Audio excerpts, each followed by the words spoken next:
Assalamualaikum warahmatullahi wabarakatuh. Saya Farhan Febriansyah. Saya adalah mahasiswa Ilmu Hukum semester 6 Fakultas Syariah dan Hukum UIN Syarif Hidayatullah Jakarta. Perkenankan saya menjelaskan sedikit tentang materi logika dan penalaran hukum. Yang pertama adalah ilmu hukum sebagai ilmu sui generis. Ilmu hukum itu memiliki karakter yang khas, yaitu adalah sifatnya yang normatif.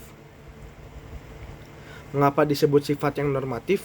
Karena banyak kalangan yang tidak bisa memahami kepribadian ilmu hukum itu tersebut.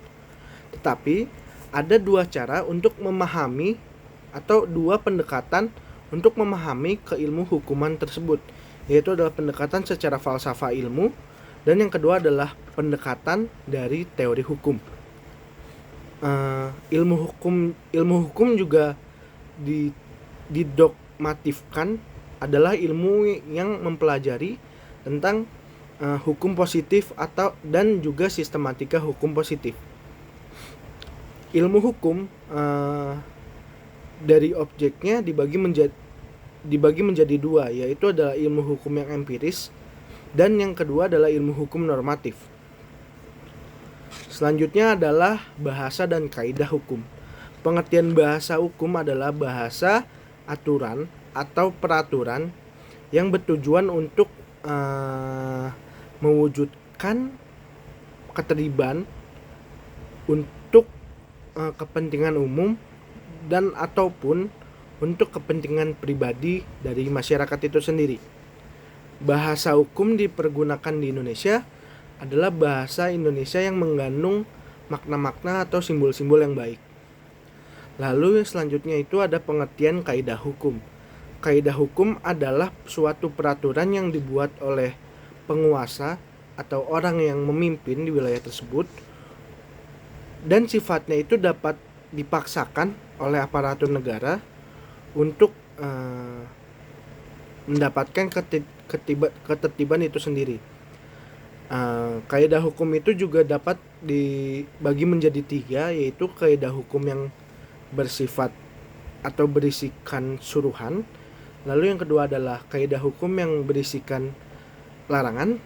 Yang ketiga adalah kaidah hukum yang berisikan kebolehan. Lalu selanjutnya adalah jenis-jenis kaidah hukum. Jenis-jenis kaidah hukum dibagi menjadi dua, yaitu adalah lex specialis derogat legi generali. Itu adalah undang-undang khusus didahulukan dibanding undang-undang yang umum. Lalu yang kedua adalah lex superius derogat legi inferiori, adalah undang-undang yang lebih tinggi didahulukan dibanding undang-undang yang lebih rendah. Lalu selanjutnya kita akan membahas tentang logika hukum. Logika hukum adalah bahasa Indonesia. Kalau dalam bahasa Latinnya adalah logos, yang artinya adalah perkataan, dan logis yang artinya adalah masuk akal. Lalu dalam logika hukum tersebut ada prinsip dasarnya. Dalam logika hukum tersebut yaitu asas berpikir. Asas berpikir dari itu dibagi menjadi 4, yaitu asas principium in identitas.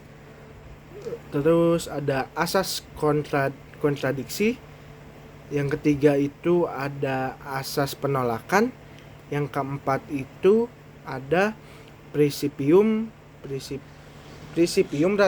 rationis sufficientis. Terus ada materi tentang penalaran hukum. Penalaran hukum atau legal reasoning ini dapat didefinisikan sebagai kegiatan berpikir yang bersinggungan dengan pemaknaan hukum dan multi aspek. Selanjutnya itu ada jenis-jenis penalaran hukum. Jenis-jenis penalaran hukum itu dibagi dua, yaitu penalaran induktif adalah proses di mana penalaran untuk menarik kesimpulan dan prinsip atau sikap yang berlaku umum berdasarkan fakta-fakta yang bersifat khusus. Lalu yang kedua adalah penalaran deduktif. penalaran yang bertolak dari aturan hukum yang berlaku dari kasus individual secara konkret yang digunakan untuk mendapatkan kesimpulan dari hal yang bersifat individual gitu. Lalu yang terakhir adalah mazhab, tentang mazhab penalaran hukum. Mazhab penalaran hukum itu ada banyak ya. Yang pertama itu adalah mazhab hukum alam, yang kedua itu ada mazhab hukum positif, yang ketiga itu ada mazhab ultiranisme, lalu ada mazhab sejarah, lalu juga ada mazhab sosiologikal, prudence, lalu yang terakhir adalah adanya mazhab pragmatic legal realism. Mungkin sekian yang dapat saya sampaikan. Bila ada salah-salah kata mohon dimaafkan. Wabillahi taufiq wal hidayah. Wassalamualaikum warahmatullahi wabarakatuh.